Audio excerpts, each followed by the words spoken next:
Join us for a driving review of the new VW ID.3 electric vehicle. Let's go!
ID.3, where does that name come from? Well, 3 it stands for the compact segment, but also for Beetle, Golf, ID.3, supposed to be the third major Volkswagen in their history. Well, let's see how that one turns out. Today is the first step in driving it. In the front we can see it's a very friendly and round face, more reminds a little bit of the Beetle definitely. The headlamps here with the interesting daytime running light and also more visualizations to come.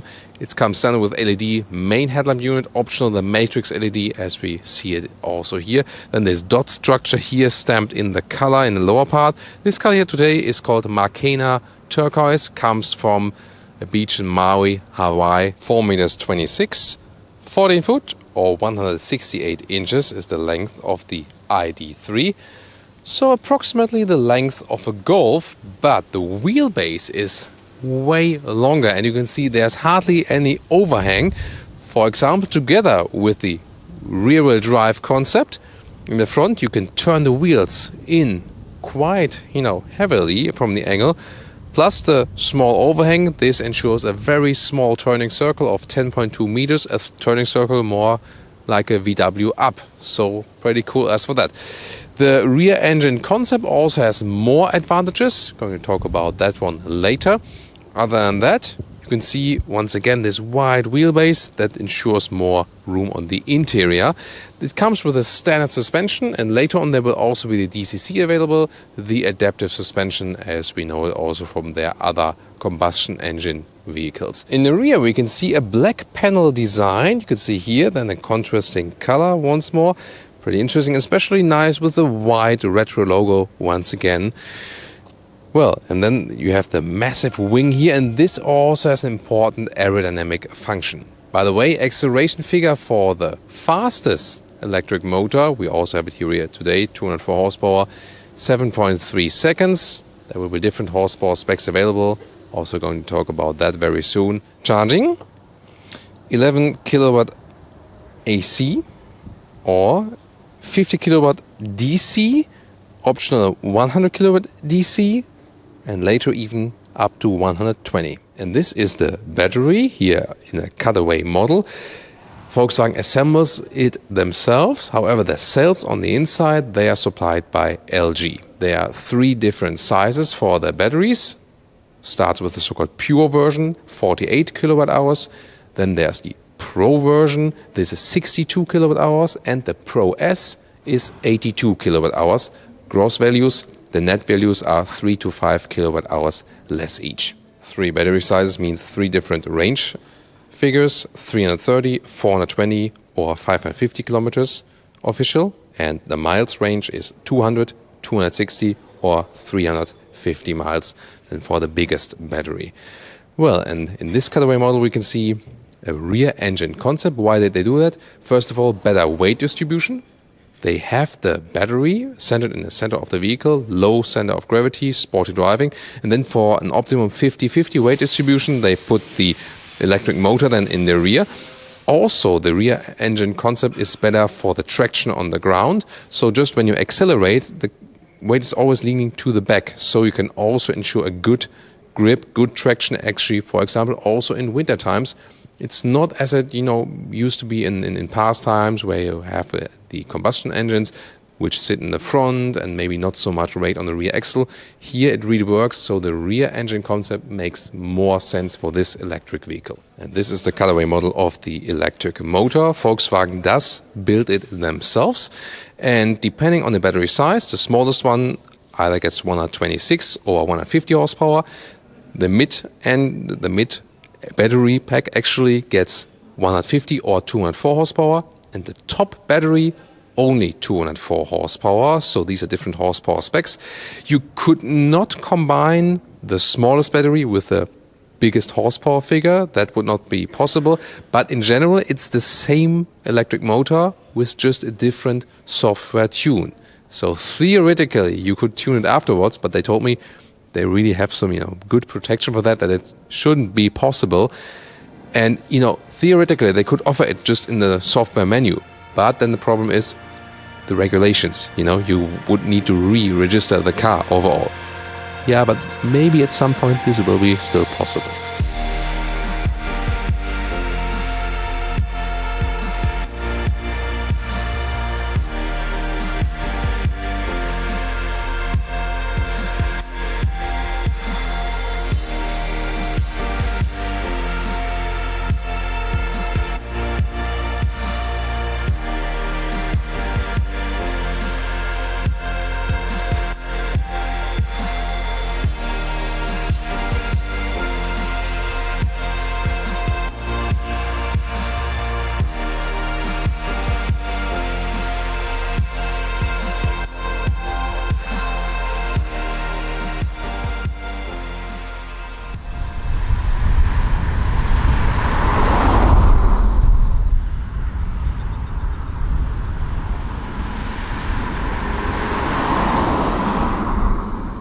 Now let's take a look inside. When I get inside, and it's a very easy entry, and you have a lot of room around you. That's pretty cool. So open, spacious feeling. Seat lowest position, and with 1.86 or 6'1", there's still enough headroom left. No problem. There is this optional panoramic roof also inbuilt in this vehicle, and there is a shade. You can also activate it, for example, with the voice control, or like this here with the slider in the top part, and it's a fixed glass roof, but here then you can just use the shade. Interior overview, this is here soft touch, this is hard pack, also in the lower part, so I think they need to fix this. Then there's this 10-inch screen as one single unit, soon more deals to the screen. One more deal already here, the temperature sliders like this, volume sliders like this. Using it while driving, not the biggest fan of. You can also use it voice control, soon testing that, and some hotkeys here for driving mode. When you have the dynamic chassis control, the adaptive suspension, this will more play a role definitely. Later on available option. Assistance systems you can activate here. Then again the climate hotkey, and then a parking hotkey where we can also see this rear view camera with a nice resolution. Again, soon more to the whole software. Right side then, you have the driving mode selector right here, parking mode with clicking on the side. Then you push it forward for the D mode, one more for the B mode, more recuperation. Neutral would be like this, and all the way towards you is for reverse. I'm not sure. For me, it would be more like if this would be reverse and this would be driving, but is it a matter of preference, or what's your take on that? Then there's this very small screen here inside the steering wheel. It's connected with this column up and down and in and out, and they do not have a full map digitalization here. It's just that you see these arrows, and then you can switch the view if you, for example, want to have them a little bit bigger there, these arrows, or the digital speeches in the middle, or the assistance systems helping info. So a little bit limited of what it can actually do. I mean, it's quite nice to read it. Why not? And they say if you have a head-up display, you don't need much more information here. Personally, I got used to virtual instruments that also display a big map here. Or what's your take? Then once again, the steering wheel. It looks quite cool and fresh, but then these capacitive buttons which just have this one pressing field overall. That's what with the view here. But here, to control it is not that intuitive, and it's hard to finely tune things. Here, up and down, by the way. And okay, You can control, certain menus with that, but not everyone. And then on the left side, you have the adaptive cruise control, which is again a little bit complicated to use. Plus and minus would be 10 kilometer steps.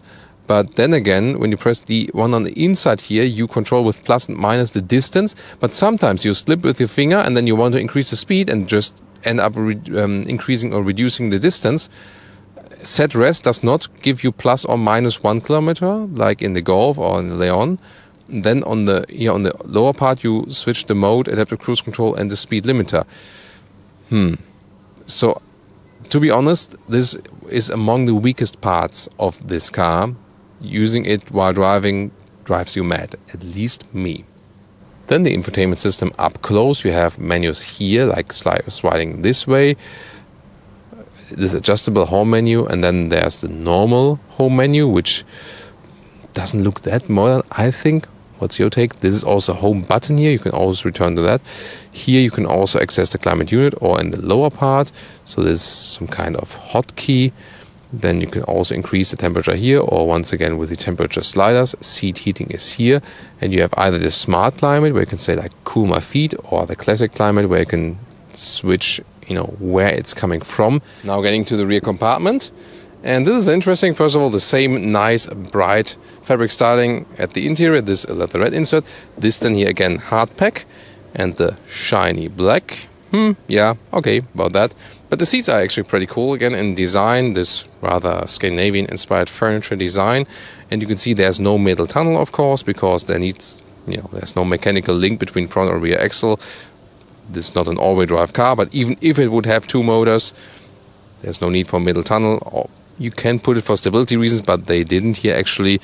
And two USB-C devices. And the seat bench, you can see it stands a little bit in an angle, and there has been discussion about this. So some say it actually reduces the pressure then while seating on your lower back. But I don't like sitting, like in this angle. Me personally, I am more comfortable in the more upright seating position, like at a dinner table or something. But what's your take on that? They did it, however, that you have a little more headroom, and with 1.86 or 6'1", it still fits here also with the headroom in the rear. Exactly fits. Panoramic roof, good view to the ceiling then, to the stars. There's also this voice command where you say like, show me the stars, and then it opens. Well, at the rear you can fold this logo. This is quite cool. This white retro logo. Here we go, manual hatch, and there we are. It's not too high here, but still square dimensions. You have this additional cover, and you can store, for example, your cable underneath there. So this is quite good. This also reduces the loading silhouette. I've already flipped one of the seats. You can, of course, do the same with the other side.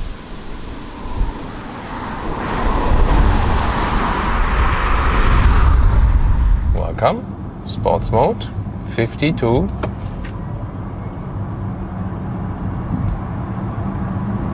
100. So, welcome to Thomas's driving lounge with the Volkswagen ID.3. Finally, we're here and driving that thing.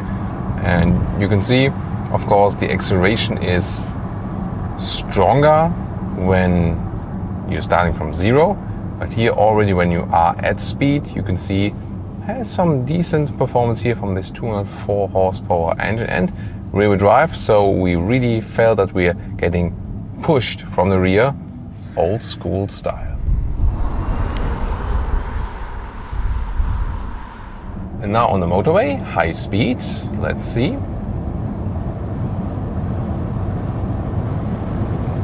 So now we're about 150 kilometers an hour, and it's really very silent in here. Of course, there's some wind noise picking up, but I mean, considering it's really silent still.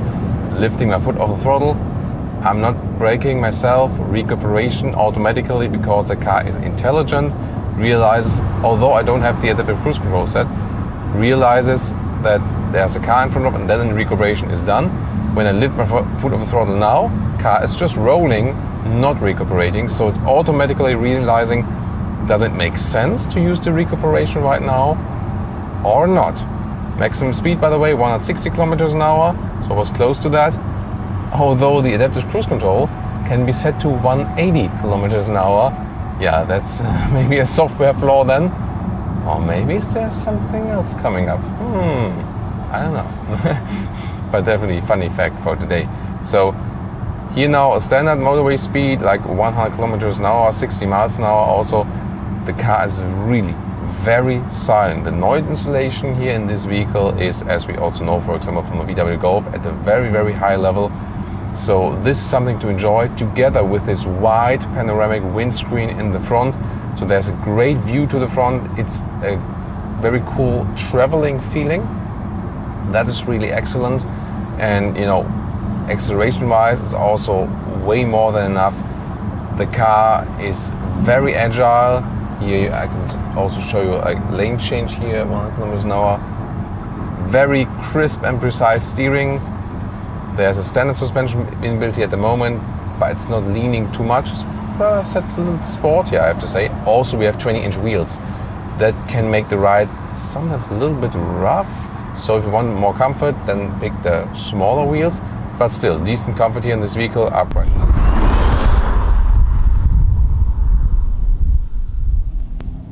And some more lower speed driving here. Once again, see here, don't have to turn the steering wheel that much. Again, a lot of fun in the roundabout. The different driving modes, by the way, in Eco and Comfort, there is hardly any base recuperation, so to speak. In the Sports mode, when I lift the throttle, there's more recuperation, because Sports mode is expecting you go fast, then brake again, fast, brake again, and so on. Therefore, the recuperation is turned up in the Sports mode. Later on, when you have a car with DCC spec, dynamic chassis control, Sports modes will also make the suspension a little bit stiffer. In the Eco mode, for example, then the throttle input is further reduced to improve the energy economy. And talking about that, so including acceleration tests, we are at above 16 kilowatt hours per 100 kilometers. But again, that's including acceleration tests, so when you really floor it out from time to time. If you leave that, see also here it drops bit by bit, the more we drive like that. Here you can also see the current consumption. This can be something like 12, 14, 15 kilowatt hours per 100 kilometers. And that's also the, you know, normal energy consumption when you keep it rather steady. So then you can indeed score some 14, 15 kilowatt hours on 100 kilometers. And then when you calculate that with the net capacity of this mid-range battery, then you can indeed reach this, something 400 kilometers plus range and 250 miles plus range.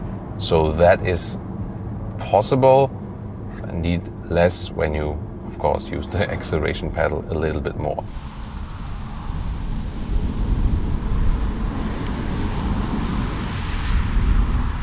And now to our conclusion for today with the Volkswagen ID.3. Exterior-wise, a very unique design, has this friendly face, so it reminds us really a little bit of the VW Beetle. And can it actually be a, successor of the Beetle in a way to start this new success story? We have to see about that. Of course, I want to hear your comments if you like this very design right here. It's definitely a very practical design, because relation to exterior to the interior space is actually quite good. So you have a lot of room on the inside. You have this van style front windscreen, a nice traveling feeling inside the vehicle.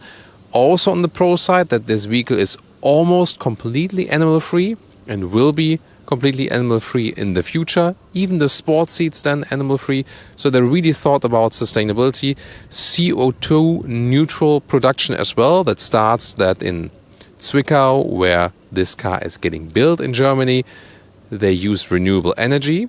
Then they reduce the CO2 output. For example, also, when you go animal-free materials, that saves a lot of CO2 actually. Then, of course, other materials, also, the hardware materials and so on. So reduction in the production.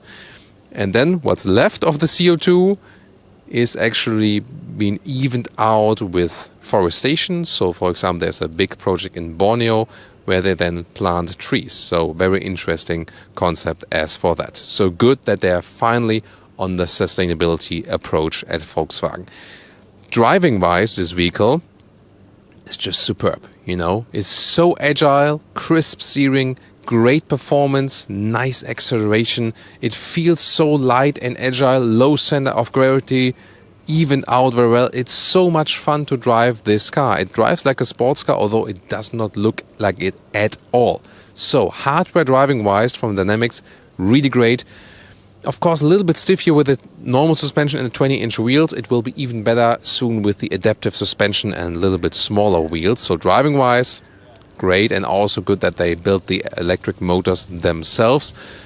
So, but then, you know, the crucial point, the interior. I mean, on the one hand, good build quality, but then on the other hand, some materials there from the hard pack materials, they need to be upgraded. A little bit more premium feeling for that would be needed. And of course, the software and the control input. So you know there has been a lot of thought about that and they want to create something new, but it's too complicated. It is not intuitive at all. That's, I think, the biggest issue with this vehicle. So we can say, what is the answer of the German automotive industry here from the VW main plant in Wolfsburg? Well, they say hardware-wise, we are still on it. We can still build the best cars as for the hardware, for driving dynamics and so on. And this is so true for this vehicle. It also has the best door closing sound. But software-wise, they're really behind, for example, Tesla. We've recently seen the Polestar 2 with the Android integration in the screen. So simple to use and so on. So software-wise, they really need to step up the game. This cannot be the answer from the German automotive industry. Over-the-air updates are possible, and you see also a paradigm shift here in what they do. You know, like 10 years ago, this would not have happened. So products were pushed to the market when they are absolutely final. Now they need to be faster, they need to push it to the market, and then fix things later. With software, at least, this is possible. So, very interesting impressions here with the VW ID.3 for today. Really a lot to discuss. Join us in the comment section. Also tune into related videos to this video description, pinned comment. And now, really looking forward to your comments.